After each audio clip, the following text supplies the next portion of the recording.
Take care of a stadium that looks just like this, I'll be good to go with there too. You know, Brian, the one thing, speaking of Visit Egan, you know, Nick showed off last night his favorite watering hole down here at Egan.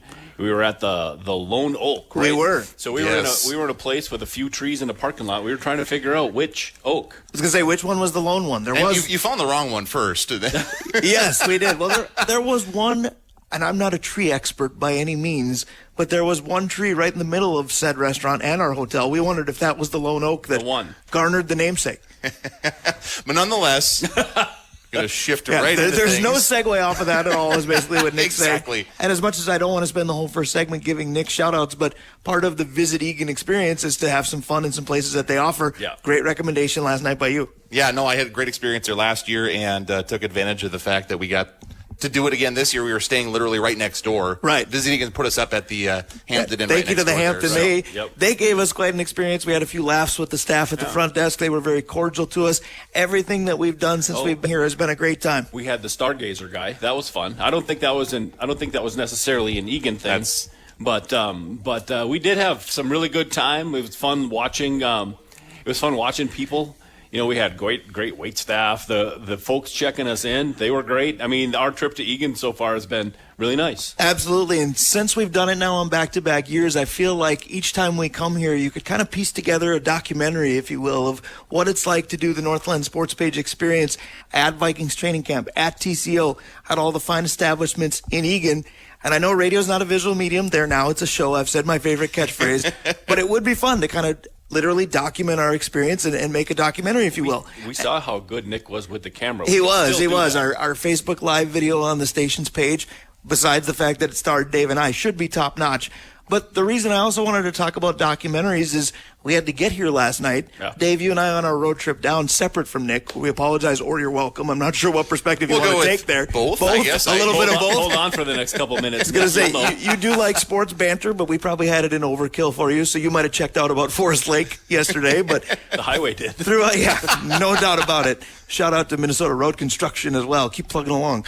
But at the same time, Dave, you and I talked a lot about documentaries because Netflix has had some good ones, especially when it comes to the sport of football, because everybody seems to have seen receiver now. Last year, all the rage was quarterback. The position documentaries and getting to know the personalities that play those positions has made for some good viewership. But we said we think there's more that can be done, and that's going to make for a fun opening topic today. Absolutely. And so what we really had to think about, Brian, is did we want to do it nationally or did we want to do it locally? And then we thought about where we were, and it became an easy answer. Absolutely. So this is going to be fun. We're going to pick some different positions, and we're going to go all Vikings. So the difficult part will be the three of us coming to an agreement, because what we're going to do, because normally our opening topics are something about the four major men's sports teams. My wife is a teacher. I am not. Dave's raising his hand. I'll call on you in a moment. Okay.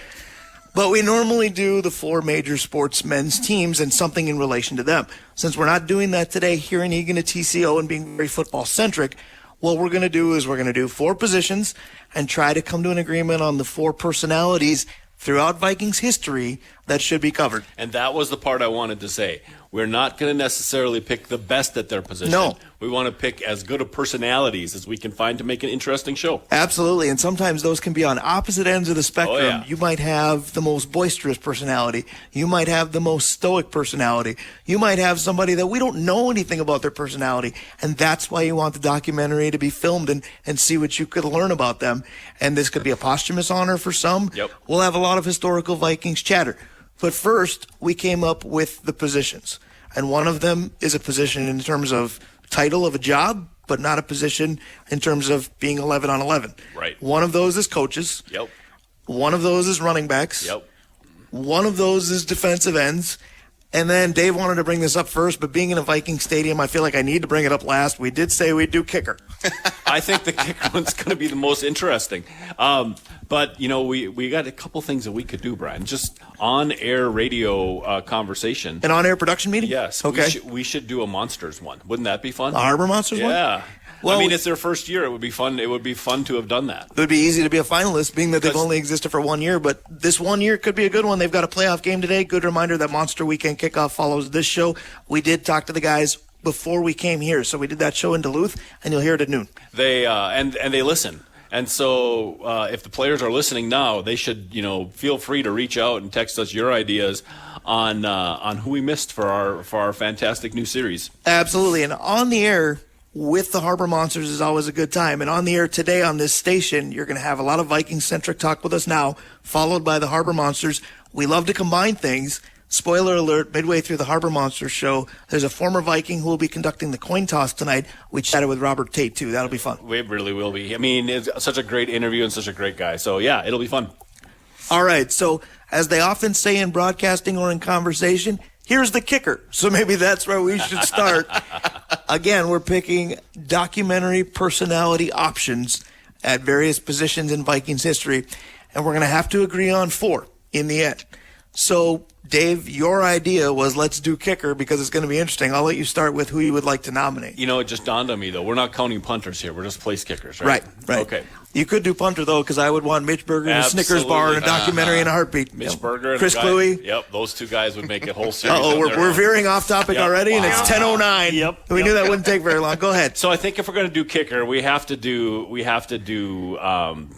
Larson. No, what's his name? The guy that missed 98. You're off to a good start. That would be Gary Anderson. Gary Anderson. Yes, Larson. Sweet guy. The other Minnesota name. Well, to be fair, Gary Larson is a very important name. Yes, Gary in war Anderson as well. We'd have to start there because we would want to know, could almost do a minute by minute thing with him at the end of that game just to see what was going on. Well, and I think just to balance it out, because I'll die on the sword that he gets unfairly blamed. I understand the miss. I understand what making it would have done. But I understand other things that could have and should have happened, and the fact that even after he missed, we were still up 7. So maybe it took me 26 years or so, but Gary, you're forgiven on my end. Yeah. But at the same time, so if he was the topic of said documentary, I also want to go through the perfect season before that. You can talk about minute by minute what that miss felt like and what life after that has felt like. That might be some scary stuff. Yep. But I think you also have to take him through what did it feel like to basically be a machine up to that kick? Yeah, no, that's the thing. That was the biggest part of that miss, I think, is that he hadn't missed any time before in the last 2 years. If you think of this was pre-PA, so this was, I think, Dan Rowe's call of that kick, the shock in the voice of the radio broadcast told you volumes as well. Absolutely. No, that was around the time I was really getting into being a Vikings fan. Right. I hate to say it, guys. I was pretty young at that point in time. But that was... I was too, sort of. I was 19. I'm not saying you guys are old. I think he did, Dave. I'm not sure. Go ahead. He's still got a 3 in the front of his age. He can. Exactly. Yeah. But yeah, watching that season and that was a good season to really get into being a Vikings Yeah, fan. it was Get great. spoiled at that point in Yes. time. Yep. And then, of course, coming down to that end as it did. And really, there's more in the game than just that kick, but that's obviously where it ended. So I have a follow-up question to your dissertation, as that was kind of the beginning of your fandom. Yes. Has that made it more difficult? Because you came in kind of at the top, and in a way, there's nowhere to go but down. Those of us that have been around a there's little one bit place you longer go a little before that higher, but- are kind of used to, they're not always going to be this good. They might not even be good. There's a lot more middling for those of us that were around prior to that. I think that the way that the season ended was a good way to set the tone for being a Vikings fan That's longer fair. term. Here's the warning that you were given. Remember the FBI warning at the beginning of old VHS tapes? That was that for Viking fans that just came in 98. When you were watching with your dad and your grandfather, that's the definition of generational trauma. You just all shared one moment, and you shared one moment, and it wasn't a great moment. But, Brian, I think that if we're going past Anderson, don't we have to then go to his brethren and get Blair Walsh in here as well? I think you do. Because he's very similar. He had the great start, Yep. and then it ended. I think you do need the peaks and valleys behind Blair Walsh's career, because kind of like Gary, even though Gary's for one kick, Blair for his horrific inconsistencies towards the end quickly became public enemy number 1. Now, like Gary, he's got the big playoff miss and the chippy from 27 and what have you, but Blair Walsh was the real deal. At times, He was nails. this wasn't a very You bet. good offense outside of Blair Walsh, to be honest. Yep. If they did enough to get within field goal range, and field goal range was 50 to 55 Yeah. with Blair, we loved it. But then, just as Nick talked about kind of the foreshadowing of what was to come, the miss from 27 was a bad moment, and then Blair's career kind of went off the rails after that. It really did. You know, he played for a couple of the teams, but really didn't make any hay after that. So third, who's your third kicker? You've talked about a couple on the way down, and I figured you should pick the next one because I got the easy. Well, ones. I think the fun part has been, or maybe the not so fun part, depending on what people tune into the Northland Sports page for, if it's to hear us argue or to hear us agree. The agree folks are having fun so far because the two you've picked I completely agree with. They're the no-brainers. I picked the no-brainers, Brian. The third one that I kind of grapple with, if you will, is part of me honestly wants the Daniel Carlson couple of weeks and getting dismissed way too soon. And granted, he would kind of throw the theme off because he's not a Viking now, He but could do the first quarter of the show because that would be about appropriate with his career. right. And now he's gone, so let's go on to somebody else. But the other one that I would have liked, and this was more, offenses were a lot more grounded, in some cases literally, in his era. Yeah. And then he had more of a do-it-yourself personality and was on TV on different networks not related to sports. I would have got a kick out of Fuad Revez. I feel like a lot of people that were fans maybe prior to Nick, when you think of the mid to late 80s, a lot of people go, Fuad was automatic. Now, if you look at his percentages, he wasn't. Right. That's not true. But Fuad would be a fun conversation for me. Yeah, I agree. I think Fuad would be really fantastic because, again, at that time, he was kind of our offense isn't great. It's good. Yep. And if we get him close enough, it's 3 on the board. You know, and there's a couple of guys we can look at for the fourth one, right? Longwell's got to be one of them. I would think Longwell's the fourth. Yep. But there's going to be Fred Cox people that think Fred Cox should be the one. You know, we talked about Igwe Buike. Before he got on planes. I can't say Anderson. You couldn't say Gary Anderson, but he nails Donald Igwe Buike. That's pretty impressive. So, anyways, yeah, it's got to be Longwell because he's the tie to the Green Bay Packers would be interesting. 2, man alive, was he good. Remember Jeff Reardon and how we said Jeff Reardon kind of changed the feeling around the Twins, and, you know, they got to the 8th and they were good to go. You know, Longwell was like that. You know, if you were ahead or tied late, or if you were close late, I shouldn't say ahead. If you were close late and he was going to get the foot, you know, he's going to get the ball on the foot, you felt pretty good that he was going to do that. And in fact, the whole 2009 debacle is because all Favre had to do was get about 6 yards, and he's in Longwell. Yeah, and we're going to the Super Bowl. And we're going to Super Bowl. Courtesy of basically 2 Packers. Yes. Which the Packer fans might have said, "Oh, you couldn't have done that without us," and we get it. But it also would have been fun to rub it in that thanks for finally getting us there. Yeah. But some of the ones that I guess wouldn't make it, because I think we've picked our 4. Yeah. We think it's Gary, we think it's Blair, it's Fuad, and it's Longwell. Poor Longwell's the only one that doesn't have first name brethren here, if you will. Some of the ones that maybe didn't make it, I'll do like a little bit of an honorable mention with this. Part of me would have liked to have talked to Rich Carless because that was back in the day where he did it barefooted. Yep. And that's not heard of anymore. No, it's nuts. But yes, it was nuts then. Did you try it at all? Kicking a ball barefoot? Think about who you're asking. I don't know that I needed to go for a 50-yard field goal. I asked, did you ever try to kick one barefoot? If I try kicking a ball, odds are I'm going to miss. The closest I came to kicking field goals, I don't know if anybody remembers the old toy called Super Jock, where you could line up the ball and smack them on the head. You could set up the uprights and hope you could drill some field goals. I remember thinking, you know, I'm going to try that. And that was exactly a one-time thing. We didn't try it a second time. We did just one. The other guy who is of interest in that group would be the guy we have now. I would love to talk to the Alabama kid to see what it is that he does, right? Because he was the streak breaker at Alabama. Remember, the Alabama kickers were always bad, and boy, Will went there and he changed that whole culture. You know, once he came in, he was nails, and so could he be the guy to break the streak?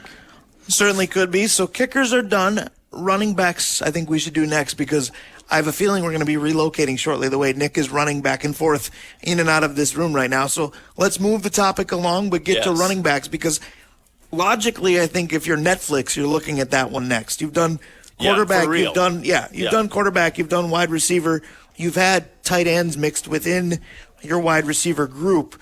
So running back is the only logical skill position not to be in there yet. Yeah. And with the Vikings, they're blessed here. Well, and that's where I was going to go. They are 100% blessed. And number one with a bullet is 28, right? I mean, you got to have Peterson on it. you probably have to have Robert Smith in it because of the way that he vacated, for sure. Well, and the fact that he is, he's a doctor now, right? I mean, you're going from and PhD doctor before anybody's trying to book an appointment with Robert Smith. Right. You're going from somebody who is, Brian, not just talented, right? So you've got the Hall of Famer that we need to have on there. We've got the guy who is the Renaissance man. So we have those two guys. Who's third?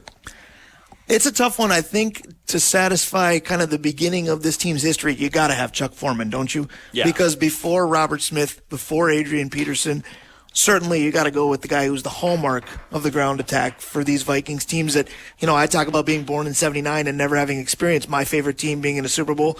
People older than me still lament the 4 losses, but hey, you got there 4 times. 100%. Chuck Foreman was a big part of what they did. Yep, Chuck Foreman has to be on there. But the question is going to be who's fourth? Because now we get into the, is it somebody as obscure as Kleinsasser as a fullback? Well, and that's the interesting guy? part, because we said we're not always picking the best. I feel like with the 3 running backs we have so far, if you're drafting an all-time Vikings team, whether you've got the number 1 pick, 2 pick, or 3 pick, you're probably going with those guys.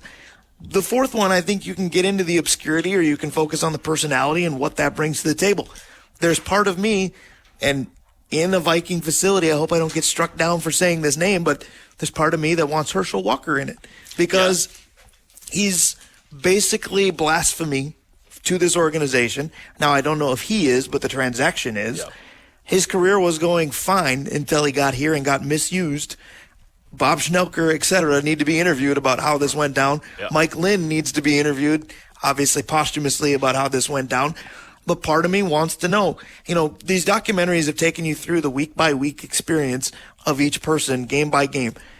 Herschel didn't have complete blinders on, or did he? Well, that's how he had to hear the chirping of, this isn't worth it, he's done, yada, yada, yada. I gotta think that it would be intriguing to know what he went through Sunday to Sunday. Oh, I 100% agree because, we've talked about this in the past, Brian.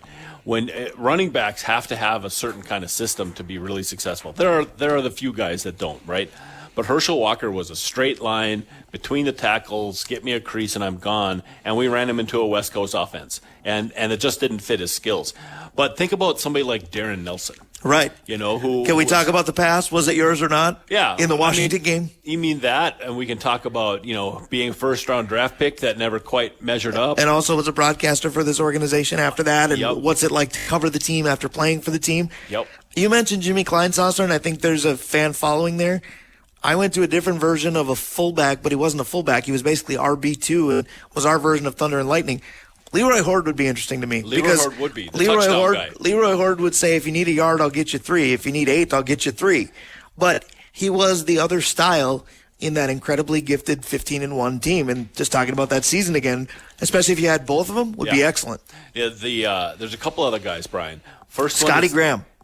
Well, I was going to start with David Palmer. Okay. Who only played running back had about part-time. 15 carries, yeah. But he was... Man, when he came in from Arkansas, he was just going to be a different kind of playmaker because he had the quarterback background in college. So he saw the field. He was quick. He was fast. And so we didn't miss out on seeing all of him, right? But the Wizinator, right? I mean, don't Ontario you have to Smith. consider Can we just do airport footage and not have anything else? Right. We could probably do something like that. I'm sure we have younger fans. I don't know the age range of Northland Sports Page listeners, but if we have younger fans listening, they're screaming Delvin right now. Delvin would be a good one. We've seen so much of Delvin. How about his sidekick, Alexander Madison, and how much he couldn't get done? I want to challenge you with Ed Marinero. Yeah? Ed Marinero was an actor in fact, might be better known as an actor than he is an NFL 100%. Player. If he hadn't recently announced a draft pick, I think a couple years ago at the draft for the Vikes, people forget him. Yep. He was on Hill Street, right? I think he was on I think that's correct. There's one other one that I would be really intrigued by because I just mentioned drafts, and when they drafted 28, we were all intrigued but a little befuddled because we had a guy that we paid to get, and it played fairly well. And they played well together, but briefly. Chester Taylor's thought process on the Adrian Peterson career. Chester Taylor would be great for that reason. Terry Allen would be great. Yes, Terry Allen and whatever knee surgery you want to discuss. Right, because he was the precursor to Robert Smith, right? I think Robert Smith took his gig just like Adrian took Taylor's. So I think those two would be interesting. But we've had so many high draft pick running backs that have or have not made it. It would be just interesting to hear from back in the day the pressures of being a running back coming into the NFL. All right, so we agreed on the 3 must-haves, and that was Adrian, Robert Smith, Chuck Foreman. I'm taking my 4th to be Herschel. Who are you taking for your 4th? We kicked a lot around. I'm picking Boom Boom Brown. We Okay. didn't get to him. Teddy? Yeah, no. Or Bill Brown? Bill Brown. Okay. We're going to get to Rich Gannon's father-in-law. Because when I was little, he was the personality. You know, he was the guy that they talked about being a heart and soul guy that people rallied around, Boom Boom Brown. And so I think Bill Brown would be the most interesting. Fair enough. All right, 2 down, 2 to go. I know we got to get to a break and then break dance our way to another venue. So we're going to go coaches next. Yes, because coach is probably the most interesting, but we got to remember now, Brian, the key word around here is going to be interesting. Right. It doesn't have to be best. And that's the toughest part, because if you do go best, and when we had this discussion in the car last night, I think it was the first thing I said, can you do a documentary about Viking coaches? And I'll even kind of double down and say, can you do a documentary on the success of NFL coaches and not have Bud Grant? I don't think you can, but if our goal is personality here, he was pretty stoic. He was, very much, I don't even know how to say it, almost sergeant-like. Yeah. So I don't know what the personality would bring you, but it's Vikings. I feel like you got to have Bud. Well, and so I think that there are enough personalities that were involved in Oh, for sure. crazy But I just stuff. want to say Bud right away, because I feel like if we don't, or if we mention him later, we sound ridiculous. Yeah, I don't know. Let's lay out the other 4. Because leading with personalities, I can spew in a heartbeat. Yep. But we want Jerry Burns is probably my favorite Burns is personality. one. Yep.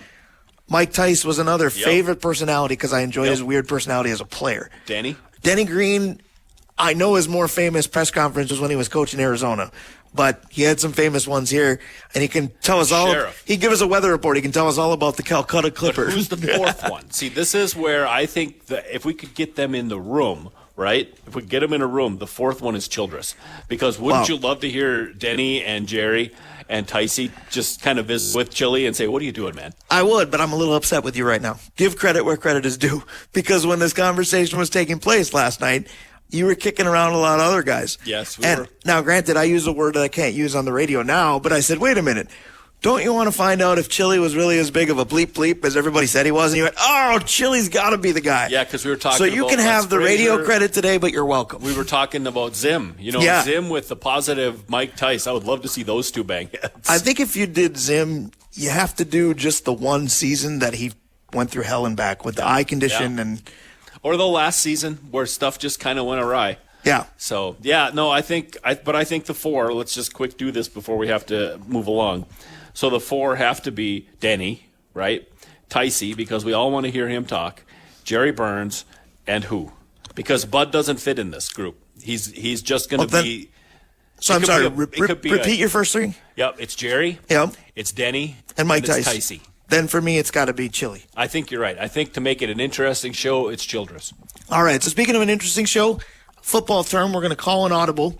We're going to change venues, and we do have a 4th prong to our opening topic, but we'll get to it later because it might be the toughest one. We're going to discuss defensive ends. I also have a surprise for us when we get over there. All right, and Nick has a surprise for us when we get over there. We got to find out where over there is. So we're on the move. The show's on the move to a break. It's the Northland Sports Page.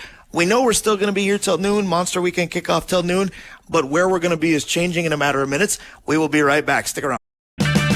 Save on O'Reilly Brake Parts Cleaner. Get 2 cans of O'Reilly Brake Parts Cleaner for just $8. Valid in-store only at O'Reilly Auto Parts.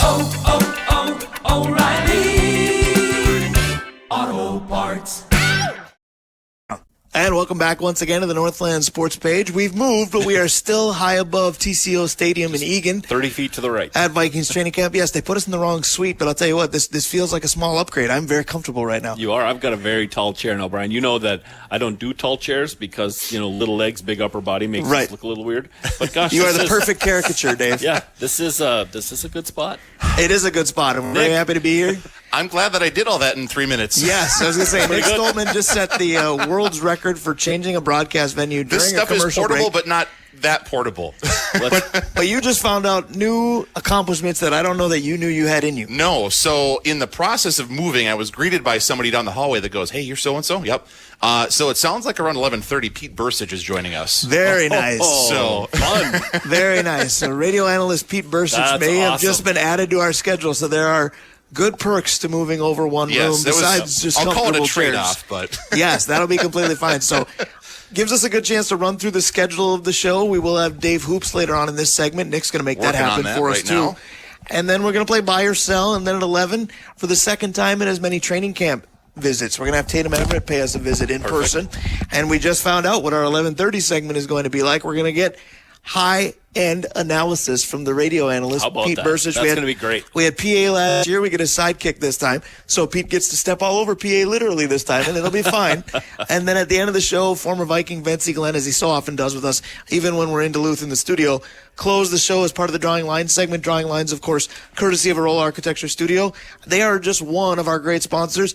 Dave, you have the list, and special shout-out to a brand new one, too. Absolutely. Let's start with the Malt Royal Bottle Shop, Stewart's Bike, Sports, and Trophies, Comfort Systems of Duluth, Kohler Toyota and Kohler Hyundai, Advantage Emblem and Screen Printing, Krause Heating and Cooling, your Carrier HVAC authorized dealer, Assisted Living Locators. You can reach them at www.assistedlivinglocators.com/Duluth. If you're looking for memory care, assisted living, or independent living, Brian, that's your place to start. The next on the list is, of course, the OG, Arola Architecture Studio, which you just talked about a minute ago. Hoops Brewing, we'll talk to Dave in a second. Mike Regan at Christensen Group Insurance. The Blackwoods Group, including their locations on London Road. Tavern on the Hill, Two Harbors, and the Event Center and Restaurant in Proctor. And Brian, of course, you were talking about our newest sponsor. Yes. Right? That's ABS Auto Solutions. You know, at ABS Auto Solutions, they have more than 90 years of experience in the automotive industry, specializing in bed liners and rust proofing and truck accessories. You know, they offer the full package of rust proofing on all vehicles. They have lifetime warranty on their high pressure. Yeah, either one of us will do, because simply mention that you heard it here on the Northland Sports page and get that discount. So shout out to ABS Auto Solutions. Welcome to the sponsorship family. We are so happy to have you. Some are longtime family members. We call Ryan Arola the OG. Maybe this next guy should be the godfather, because it is Hoops Brewing and it is Dave Hoops. And I believe, according to our boss, Nick Stoltman, Dave should be available by phone with us right now. Dave is, we believe, still back in Duluth. Usually we play Where in the World is Dave Hoops. This time we're the ones doing the traveling, but it sounds like we get to talk to Dave Hoops right now nonetheless. Yeah. Dave, can you hear us? Hold on. We have one little cord that didn't get plugged in during the course of our move. I set it up beautifully, and then I got the hold on. Now we might have Dave. Hi, Dave. Loud and clear. Oh, my gosh. There he you know is. what the problem is? We'd have heard him before, except we're 30 feet to the right. There you go. There you go. Is. So Dave Hoops is with us by phone. It's good to hear your voice, my friend. How's your Saturday treating you? Great. Beautiful weather up here. Yes, I'm in Duluth, and of course the Olympics are always on at my place, so all good. Let's start there. I'm glad you mentioned that, because we are going to be very Viking-centric for most of the show today, but I wanted to make sure we get other things in, like the Twins in a pennant race. The Vikings, obviously, preparing for preseason is great, but the Olympics are in their full season right now. We're into the second week now, and I feel like, as you said, everybody's always watching something. Do you have a favorite event? Because I feel like that varies from person to person, sometimes from day to day, because we see sports, we forgot we're even in it. We go, that was pretty neat. Well, there's a bunch of events that I really like. I was, a track and field guy in high school and college, so I'm enjoying that. But, the Peacock situation is just tremendous, and I've really enjoyed the surfing. I've watched a ton of it, and today are the medal rounds. They come on around noon on Peacock, and also tennis I was using for the streaming opportunities. But in general, the primetime show is a lot of human interest stories and stuff that happened during the day, but it's still the Olympics. But I have a number of favorite events, to shorten my answer there. I'll tell you this, if the score holds, Puerto Rico is going to have a new favorite event, because they lead Team USA in men's basketball after one quarter right now, 30-25. Oh. So the U.S. men have to get their act together here this morning. We'll see how that continues to play out. I'm glad you mentioned tennis, Dave Hoops, because we've talked about our common love for that before, but I'm going to go a little bit further, and I know you love this sport as well, because ping pong at the brewery used to be a big deal, but I've watched the table tennis at the Olympics, and this is going to sound like a horrifically dumb statement, but I'm going with it anyway. when I played ping pong, I thought, yeah, I'm pretty good at this. And then you watch the Olympic level table tennis players and you go, no, I'm not very good at this at all. The pace and ability they show is unreal. It's amazing because you really can't see what they're doing unless they play it in slow motion. We talk about how slow-mo in other sports can ruin it. Man, you can't even see what they're doing until they cut the speed in half. No doubt about that. Dave Hoops, any table tennis thoughts? Because Dave's right. The replays are what it should look like to the naked eye. Yeah, I've been watching that too, and I really agree with you and enjoy it. But oddly enough, I had a dream last night. I've been watching their serves, and the actual proper ping pong serve where the ball is, elevated and then, you come in with your racket. And I was dreaming that I was working on these crazy serves that I'd been watching the Olympics, and I was trying to get that right, which is really odd that happened just this morning or last night. Well, Dave, dreams do come true, and I could see you working on that and still perfecting the art of being a top-notch table tennis or ping pong player, whatever one you prefer. We were talking about Viking-esque documentaries in the first segment, and we didn't get to our fourth one as we were on the move here, so we will do the defensive end portion later with Vincey Glenn, who better to talk defense with. We'll talk a little bit about maybe if there would have been a defensive back one, too. Yeah. Who would Vincey have wanted, besides himself, I'm guessing. But right. He and the boys. Talking about favorite Viking personalities, Dave Hoops, regardless of position, who are your favorite personalities in Vikings history, not just player? Yeah, not just superstar personalities. Well, I'm always going to mention Ahmad because, he was just as smooth when he played as he has been in the broadcasting booth. But, probably the best character ever, I know you mentioned Tice, and that's solid, Joe Sensor, but yeah, Tommy Kramer, not superstar, unbelievable character with so many flaws, yet, sometimes played football. He was fun to watch, kind of like watching a Formula One race a little bit. Will they get through it? I think Tommy in his prime actually would be really interesting. I will hand it to you on that one for sure. Dave Cook, I want to tell you, during that first segment, we did have some listeners playing along. I was getting text messages, Excellent. but I was also busy watching Nick go turbo mode to get us into the right spot. Nick said we're done. You got some agreement on the Fred Cox for the kicker bit. Coaches, we did have a vote for Les Steckel, and I don't like to vehemently shoot things down, but I just want to go, no.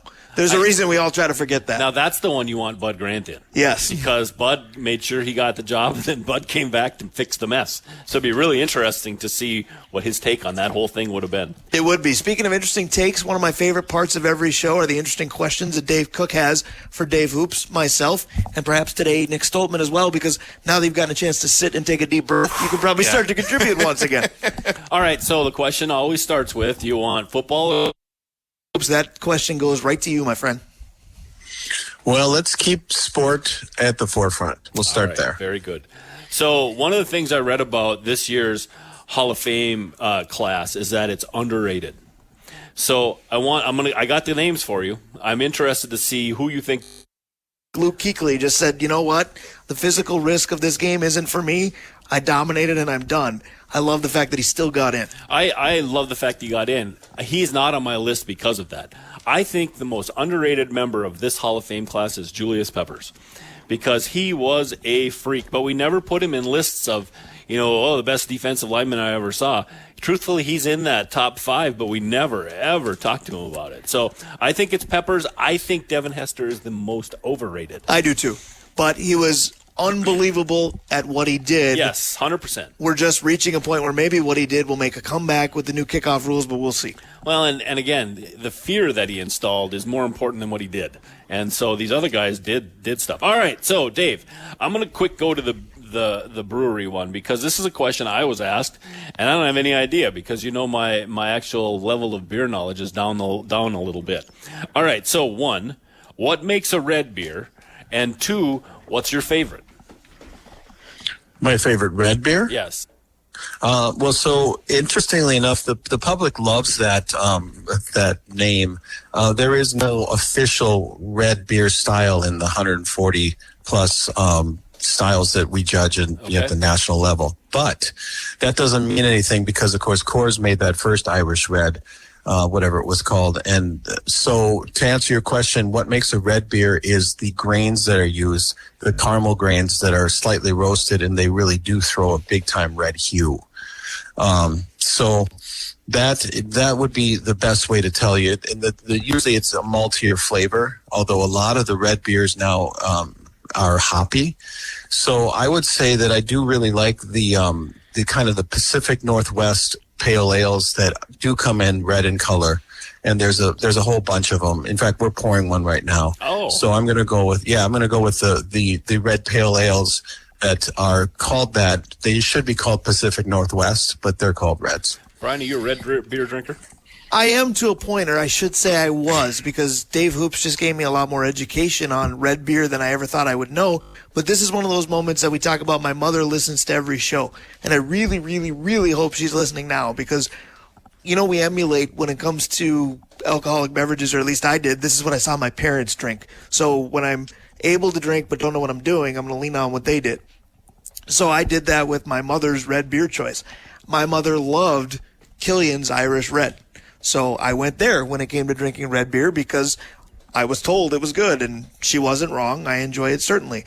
Now, another beer that she introduced me to, but I don't know if this is considered red or not, and Dave Hoops, maybe I'll go to you for this, but there's a beer called Yingling that is extremely difficult to find, and I've only had it when visiting my mother's house, but when I've had it, I've loved it.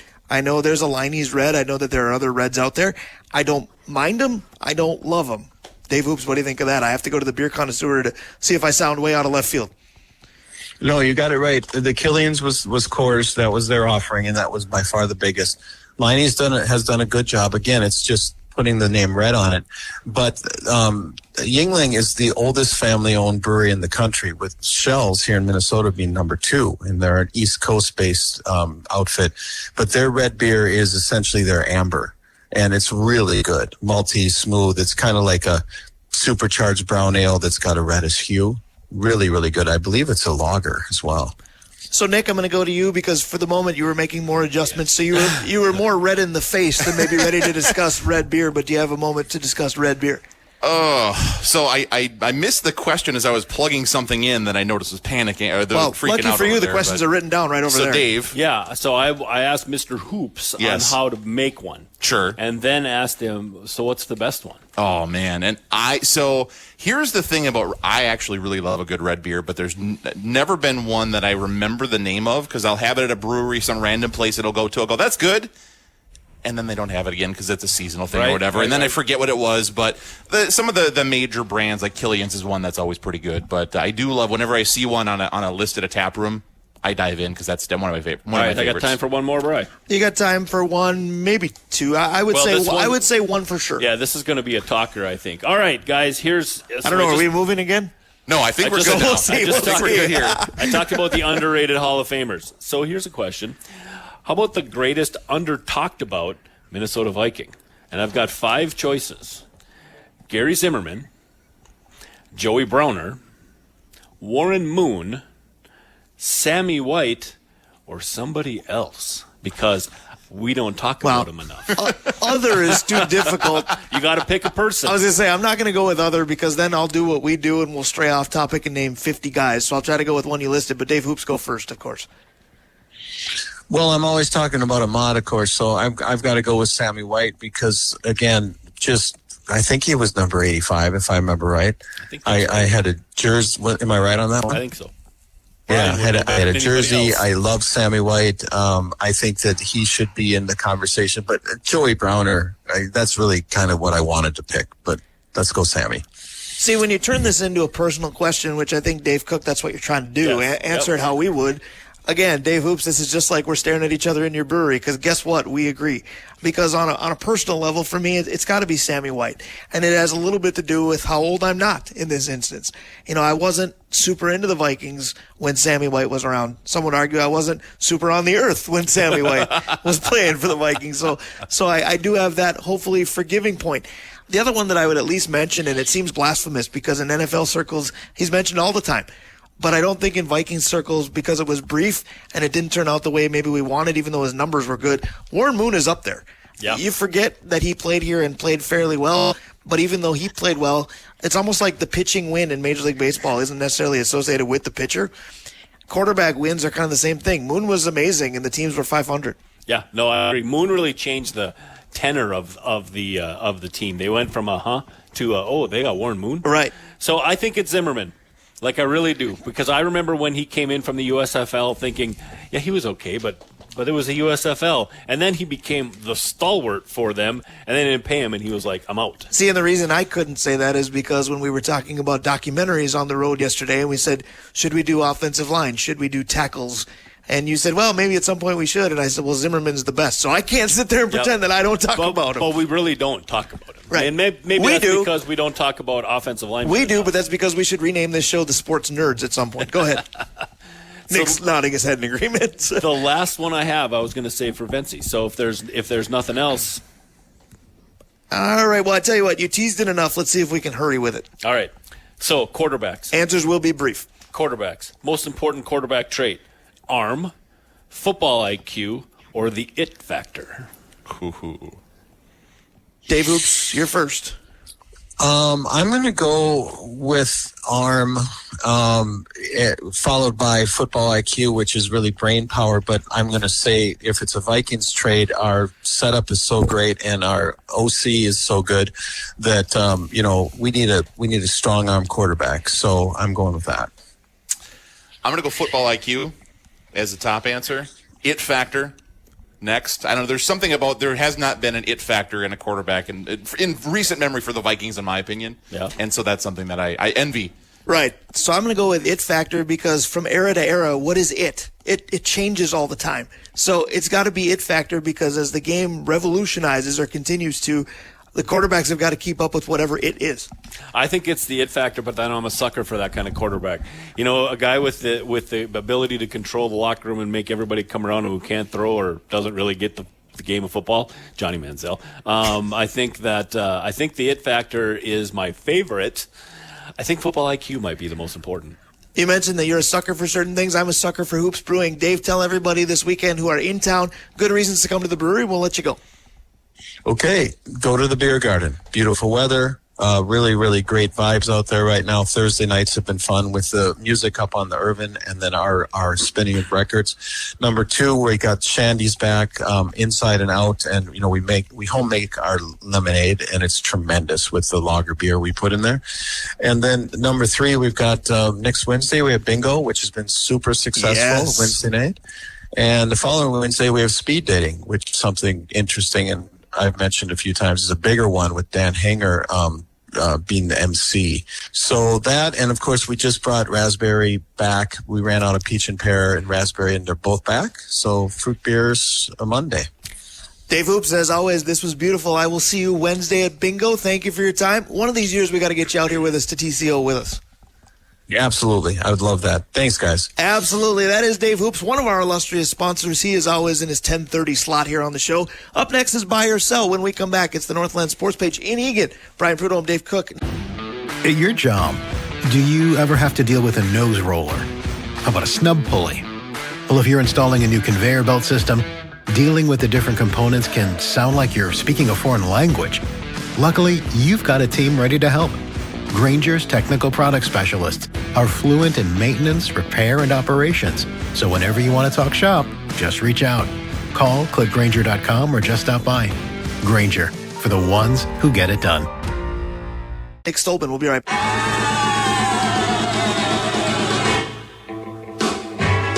Well, I saw the thing coming out of the sky. It had a one long horn and one big eye. And we're back here on the Northland Sports Page, Little Purple People Eater, as we're at the training camp home of the Purple People Eaters. Minnesota Vikings training camp. We're at TCO Stadium. We're up in the press box here in Eagan. It's the Northland Sports Page. Brian Prudhomme, Dave Cook, and Nick Stolman is pressing all kinds of buttons today. Yeah, we are nowhere without him today, so we appreciate that beyond belief. We appreciate the guests we're going to have in hour number 2. Tatum Everett will start hour number 2. She's with the Vikings Entertainment Network. And frankly, Dave, a veteran to our show at this point. Absolutely. And to the point where we've got questions specifically for her. We do. And then the surprise, thank you, Nick Stolman, and thank you, Visit Eagan, for everything, of course. But Pete Bursich, the analyst on the radio broadcast for the Vikings, will join us at about 11:30. And then we'll close the show with former Viking and our favorite safety. He does the safety dance. Vincey Glenn will be with us by phone. Yeah, no, Vincey. It's going to be great to have Vincey around again. So I'm actually absolutely going to be buying into hour number 2. It's time to play buy or sell to close out hour number 1. So here's how the game works if you're new to this. I'm going to give a statement for each of the 4 major sports leagues. Let's test Dave right away. What are those leagues again? That would be the NFL, the NBA, the NHL, and Major League Baseball. That is correct. So that's part of Dave's responsibility. Start with the end. It's tough to remember. To give you the league which we're playing in, and then I'm going to give a statement if Dave agrees, and in this case Nick as well. If they agree, they're going to say buy and tell me why. If they disagree, they're going to say sell and tell me why. Now, Dave, I forgot about Nick for a moment, and the way the day's gone, I really shouldn't have. But I forgot about Nick for a moment. Do you want the pressure off you? Do you want him to call the shots here? I think it's something that we should gift to our guests. Aw. Yes. All right. So kind of you. Yeah, it really is. Yeah. Well, let's go baseball. All right. So Major League Baseball.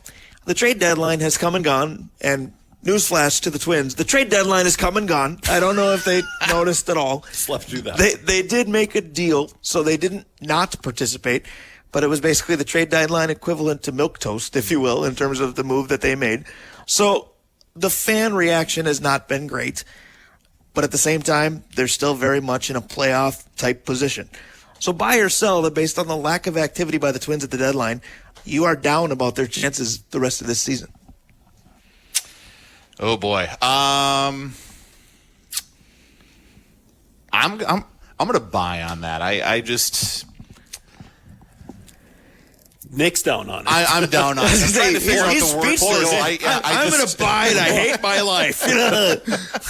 I don't. This season has just felt weird. Like you said, they are in a playoff position, but there's just been something about it that just kind of felt meh. And this kind of is another piece to that meh.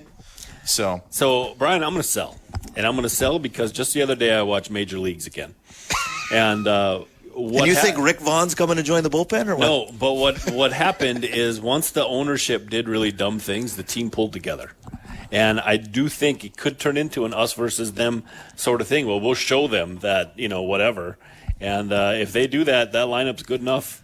They can score some runs. So those of you who are movie buffs, that means Joe Polad is basically this year's Rachel Phelps. We'll see what happens to it.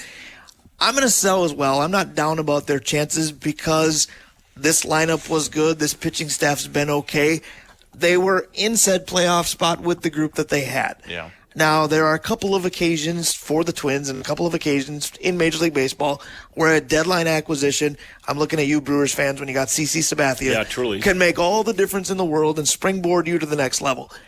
I don't know of many of the moves that were made in this deadline by anybody that you're like, man, that's the guy and that's going to catapult that team this direction or what have you. So I do think that they're good enough to still get something done this season. That doesn't make an excuse for the lack of activity, the crying poverty constantly. I get upset with people that harp on that because to me it tries to take the joy away from one of my favorite seasons, and this team is still good, so I get tired of that. But that way of thinking and owning a team is getting harder and harder to defend, and Yes. this might have been the hardest. Yeah, that's the truth of it right there, Brian, because they really have been crying poverty and not showing. The TV contract thing bugs me to no end because we understood when they lost all those millions of dollars and they couldn't spend as much. But when they got it back, spend the same money then. Like if you, never mind, don't get me started. Next. I was going to say, if we weren't up against time, I'd say go ahead, but what is next, Nick Stoltman? NBA.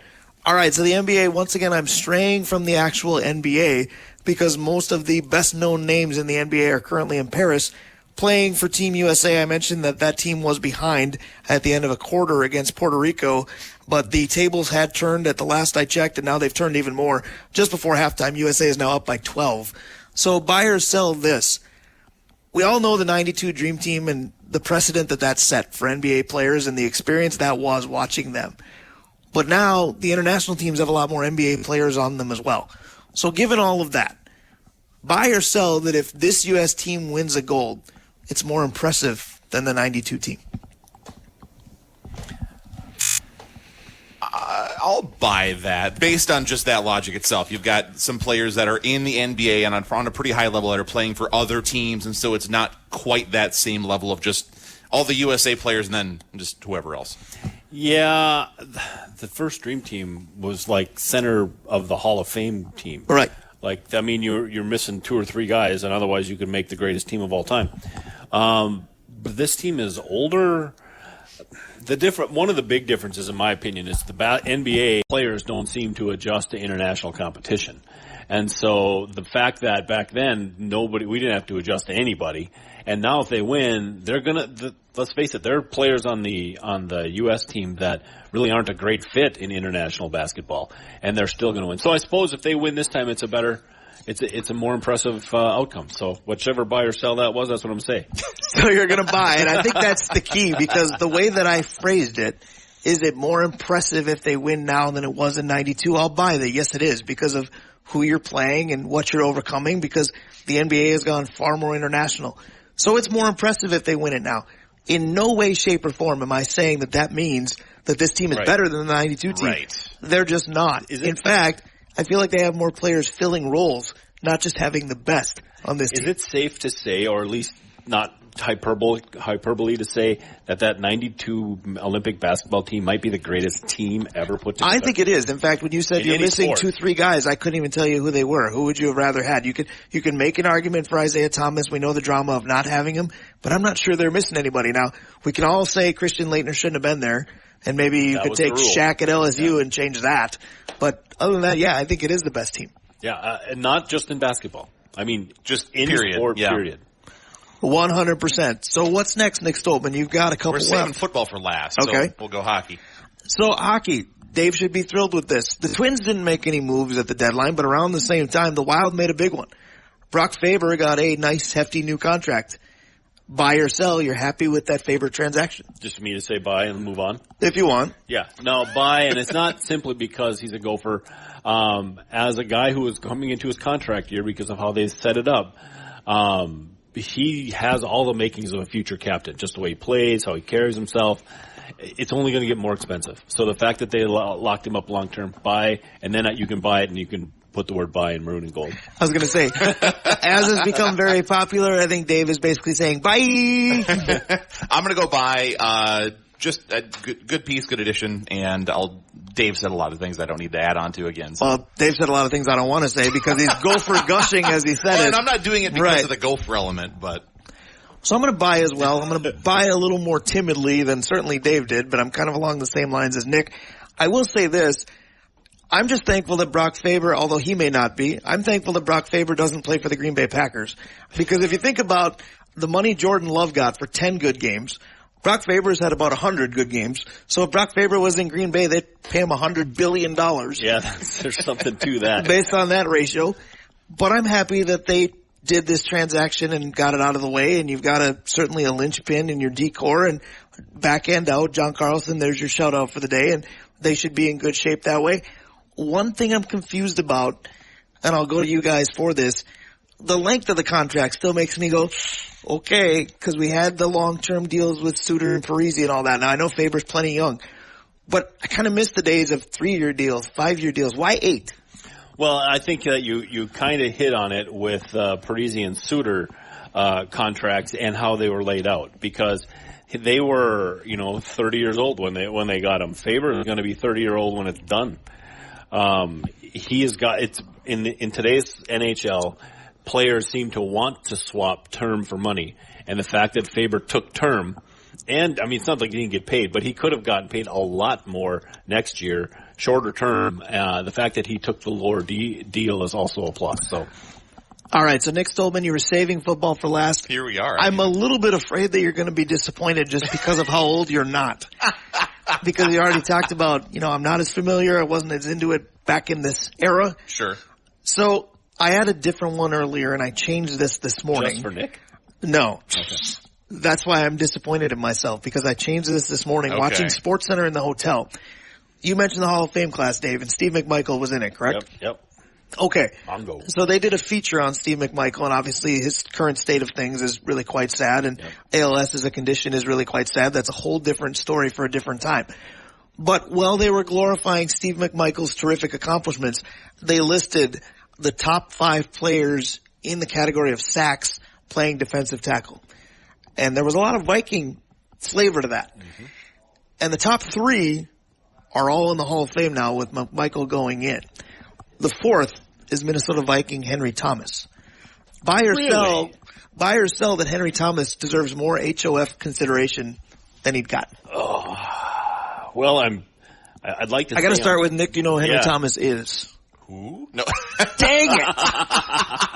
How about Clarence Thomas? How about Broderick Thomas? How about Isaiah Thomas? Yes. How about Thomas the Train? Yeah. There we go. Go ahead.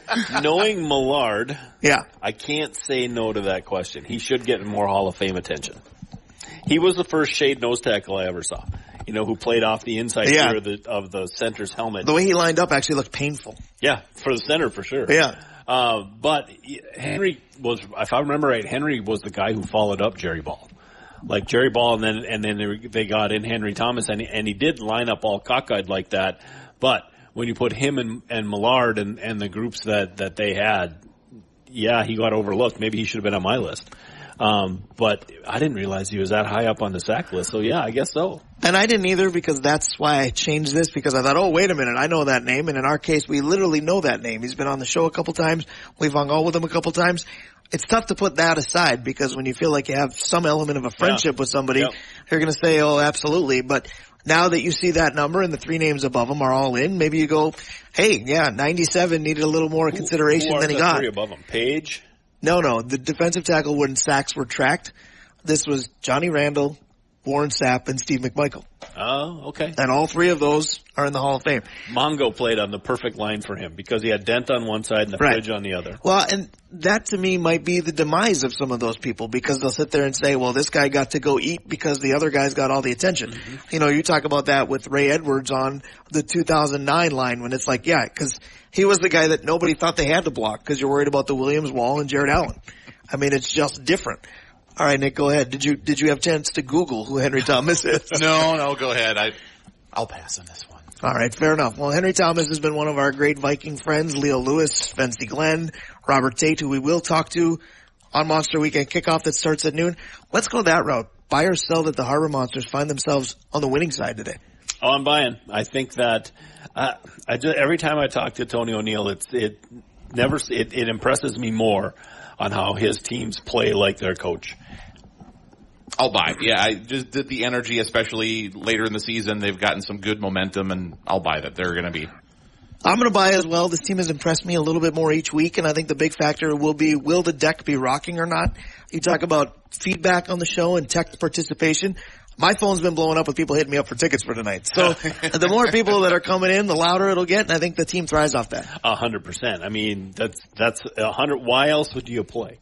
You play because you're getting to play in front of screaming fans. And, we've talked to players and they are all jacked up. And I told you about what I did Tuesday, going there and talking to them, the players, about staying in Duluth and what kind of jobs are available and what kind of opportunities there are. So if you listen to our show and you've got jobs open, there's a bunch of professional football players who would love to stay in the area. Absolutely. So best of luck to them tonight. Again, you can hear that on these airwaves as well. Not just the Monster Weekend Kickoff show at noon, but the game itself a little after 7 at the deck. That should be a fun couple of hours at the deck. Fun couple of hours here every week on the Northland Sports Page. Hour 2 has a lot of Viking guests as we continue in Eagan. Brian Prudhomme, Dave Cook, Nick Stoltman. We'll be right back. Is your vehicle stopping like it should? Does it squeal or grind when you brake? Don't miss out on summer brake deals at O'Reilly Auto Parts. O'Reilly Auto Parts.